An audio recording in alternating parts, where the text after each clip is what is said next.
शहर से दूर एक चमकती हुई रेत की सेरहाई इलाके में एक सौदागर जिब्रान अपनी बीवी बच्चों के साथ एक पुराने घर में गुबरत की ज़िंदगी बसर कर रहा था।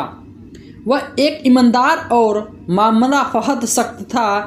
वह शख्स भेड़ बकरियां खरीदकर कुछ दिनों तक उन्हें पालता, फिर दोबारा शहर ले जाकर बेच देता। जो नफ़ा हासिल होता उसे घर की ज़रूरत पूरी करने के लिए इस्तेमाल करता। उसके घर में 4 खूबसूरत बेटियां और एक बीबी थी जो दिन भर बच्चियों को सिलाई सिखाती और घर के कामों में मसरूफ़ रहती। अगरचे गुर्बत ने उनके वाबा से महबूद को रखे थे, लेकिन उसके बावजूद घर में खुशी और सुकून का समा था। खुशहाल ज़िंदगी के साथ वो अपने दिल में एक ख्वाहिश हमेशा बसी रहती। वह अपने एक बेटे की तमन्ना रखता था जो उसके बुढ़ापे का सहारा और वारिस बने। प्यारे नाजरीन, यह महज एक कहानी नहीं बल्कि एक आईना है जिसमें आप हर उस मर्द और लड़के की हकीकत देखेंगे जो दुनिया के सामने मुस्कुराता है अगर दिल में बेशुमार दर्द छुपाए होता है। इस दास्तान में आप एक ऐसे लड़के की जहू जान देखेंगे जो कुर्बानियाँ और मुश्किलात के तोहफ़ा से गुजरता है मगर हिम्मत नहीं हारता। यह कहानी सिर्फ सुनने के लिए नहीं बल्कि इसमें एक ऐसा पैगाम और हौसला पुसी है जो आपको सोचने पे मजबूर कर देगा और शायद आपकी ज़िंदगी का नज़रिया बदल दे। तो प्यारे नाजरीन, वह इंसान ज़िंदगी गुर्बत के साथ गुजारता रहा और 4 साल बाद जिब्रान की दुआएं रंग ले आएँ। अल्लाह ने उसे एक खूबसूरत बेटे से नवाजा।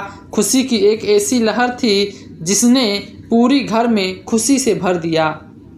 उसकी बीवी और बेटियां सबकी खुशी आसमान छू रही थी और बेटे की आमद पर उसने बस्ती में तमाम लोगों को एक शानदार दावत दिया। जैसे यह खुशी सिर्फ उनकी नहीं बल्कि पूरे गांव को हो। बस्ती में बुजुर्गों ने उसके बेटे का नाम फारूक रखा। जिस तरह यूं घर में एक नए चिराग का इजाफा हो गया जो सबकी मोहब्बत का मरकज़ बना। कि यह तमन्ना थी कि पूरी हो गई और इसी खुशी के साथ वक्त गुजरता रहा।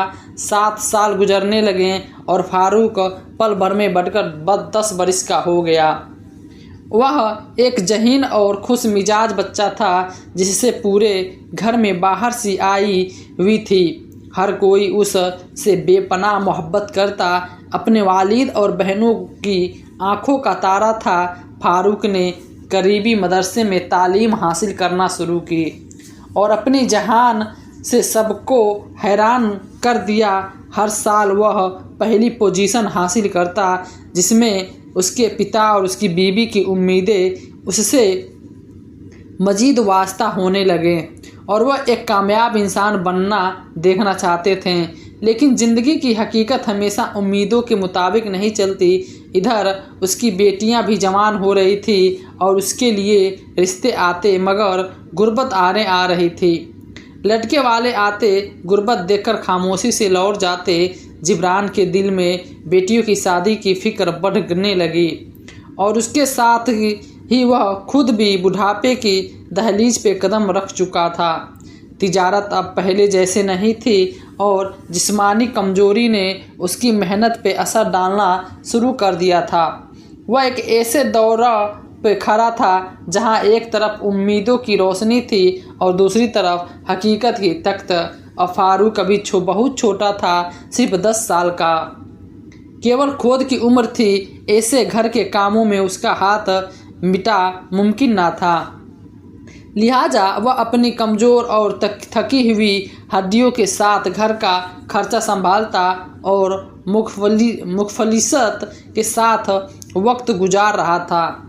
अब जिब्रान हर वक्त इसी सोच में गिरा रहता था कि बेटियां का क्या होगा।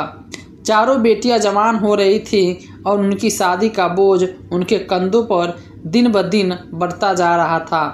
गुर्बत के साए पहले ही उसके घर को जकड़े हुए थे और अब यह फिक्र उसे अंदर ही अंदर खाई जा रही थी। यह अपनी बेटियों के हाथ कब और कैसे पीले करेगा। उसकी बीवी भी बार बार परेशान होकर कहती, जिब्रान बेटियों के दहेज का कुछ बंदोबस्त करो। लोग क्या कहेंगे, ये अल्फाज जिब्रान के दिल पे तेल की तरह लगने लगी। उसके पास कोई जवाब न था और खामोशी से सब कुछ सुनता। जिब्रान की सारी उम्मीद अपने बेटे फारूक से वाबस्ता थी। वह दिन रात उस उम्मीद में जी रहा था कि एक दिन फारूक कमाकर घर की जिम्मेदारी संभालेगा और उसकी मुश्किलात का खात्मा हो जाएगा। वक्त के तेज़ी से करवट बदली और वह पल भर झपकते हुए गुजर गई। आखिर वह दिन भी आ गया जब फारूक ने 10वीं जमात मुकम्मल कर ली। वह फ़ख्र से स्कूल का सर्टिफिकेट लेकर बाप के सामने आया। जिब्रान की आंखों से खुशी से आंस लेने लगे। अपने बेटे को गले लगाया और कहा, बेटा तुम्हारी मेहनत रंग ले आई। तुमने कम वसाए में 10वीं जमात तक तालीम मुकम्मल कर ली। यह मेरे लिए बहुत खुशी की बात है। घर में फ़ारूक की कामयाबी का जश्न मनाया गया।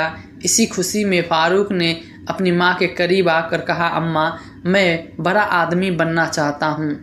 मैं मज़ीद तालीम हासिल करने के लिए मिस्र जाना चाहता हूँ। माँ ने खामोशी से यह बात जिब्रान को बताई। जिब्रान ने यह सुन के एक गहरी सांस ली, जैसे सीने पे कोई बोझ रख दिया गया हो। उसने फ़ारूक को अपने पास बुलाया, उसके कंधे पे हाथ रखा और धीमे लहजे में बोला, बेटा तुम्हारी ख्वाहिश काबिले तारीफ़ है, मगर हकीकत यह है कि मैं अब मज़ीद काम करने के लायक नहीं रहा। तुम्हारी बहनें भी दहेज के इंतज़ार में बैठी हैं और घर की जिम्मेदारियां बढ़ती जा रही हैं। मेरी बात मान लो, आगे पढ़ाई का ख्याल छोड़ दो। अब वक्त आ गया है कि तुम कुछ कमाकर हमारा सहारा बनो, ताकि ना सिर्फ तुम्हारी बहनों की शादी हो बल्कि तुम्हारी अपनी ज़िंदगी की संवर सके। यह बात सुनकर फ़ारूक पे जैसे पहाड़ टूट पड़ा।